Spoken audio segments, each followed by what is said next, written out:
In the wintertime, one of the best tactics to fish right here at home is fishing vertical, dropping a bait directly under the boat. Drop shot, jig and spoon, the Ned Mickey, just dropping a bait directly under the boat and fishing for fish that you actually see on your electronics. Um, what I'm usually targeting this time of the year is little small ditches, depressions, deep water humps, long extended clay points, places like that, anywhere. But the main thing I'm looking for is bait, the fish that I actually see on my graph. And the most important part in this presentation is really understanding boat control and knowing where your boat is, where your bait is in relation to the boat at all times.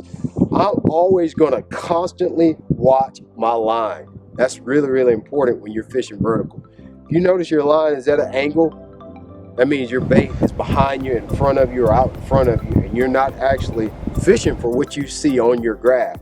But if my line is just straight up and down, I know that my bait is going to be in my field of view, and I can fish for whatever I see on my graph, whether that be a brush pile, a fish, or dropping through a school of bait. That's the most important thing that you can do when you're fishing vertical. In addition to knowing that you can see your bait on your graph by keeping your bait right up under the boat, you're also going to hang up less. If you're fishing a brush pile, a sunken brush pile, or if you're fishing a timber line and you're pulling that bait at an angle, you're going to hang up more.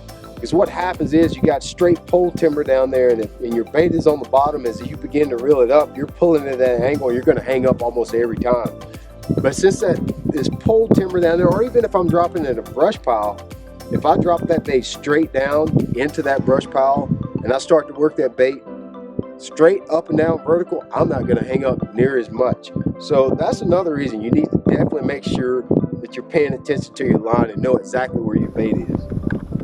Boat control is really, really important when you're out there fishing at all times, but even it's more exaggerated when you're fishing vertically. So know where your bait is in relation to the boat, and you're definitely going to catch a lot more fish out there and have a much more enjoyable experience.